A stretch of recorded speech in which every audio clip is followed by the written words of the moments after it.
നമസ്കാരം. National broadcasting news ഇന്ത്യയിലേക്ക് സ്വാഗതം. KSRTC ആധുനികവൽക്കരണത്തിൻ്റെ പാതയിൽ.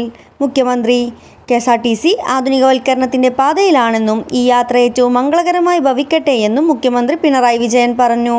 രാജ്യത്തെ തന്നെ ഏറ്റവും മികച്ച സൗകര്യങ്ങളുള്ള ബസ്സുകളാണ് KSRTC സ്വന്തമാക്കിയിട്ടുള്ളതെന്നും പൊതുയാത്രാ സംവിധാനം ഇതിലൂടെ കൂടുതൽ മികവുറ്റതാക്കാൻ സാധ്യമാക്കുമെന്നും അദ്ദേഹം പറഞ്ഞു.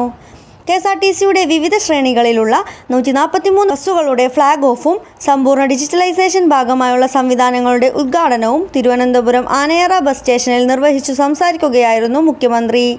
ഗതാഗത മന്ത്രി KB ഗണേഷ് കുമാർ ചടങ്ങിൽ അധ്യക്ഷനായി.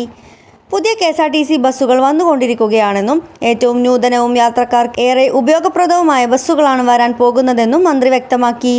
ലിങ്ക് ബസ്സുകൾ, സൂപ്പർഫാസ്റ്റ് പ്രീമിയം, സൂപ്പർഫാസ്റ്റ് തുടങ്ങി സ്ലീപ്പർ, സെമി സ്ലീപ്പർ ബസ്സുകളും വോൾവോ ബസ്സുകൾ അടക്കമുള്ള ഇന്ന് ഇന്ത്യയിൽ ലഭ്യമാക്കുന്ന ഏറ്റവും ആധുനിക ബസ്സുകളുമായി KSRTC ഒരു പുതിയ തുടക്കം കുറിക്കുകയാണ്. KSRTCയുടെ ടിക്കറ്റുകൾ കൊടുക്കുന്നത് മുതൽ തുടങ്ങി എല്ലാ കാര്യങ്ങളും ഇതോടൊപ്പം ഡിജിറ്റലൈസ് ചെയ്യുകയാണ്. ഗ്രാമപ്രദേശങ്ങളിൽ ഓടുന്ന വണ്ടികളിൽ ഉൾപ്പെടെ വൈഫൈ സംവിധാനം ഒരുക്കിയിട്ടുണ്ടെന്നും മന്ത്രി ഗണേഷ് കുമാർ പറഞ്ഞു. ചടങ്ങിൽ വിദ്യാർത്ഥികൾക്കായുള്ള സ്റ്റുഡൻസ് ട്രാവൽ കാർഡിൻ്റെ പ്രകാശനവും വിതരണവും മുഖ്യമന്ത്രി നിർവഹിച്ചു.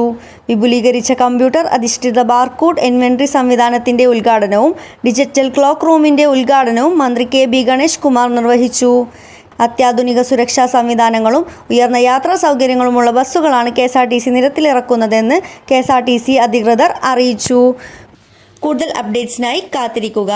National broadcasting news India. നന്ദി.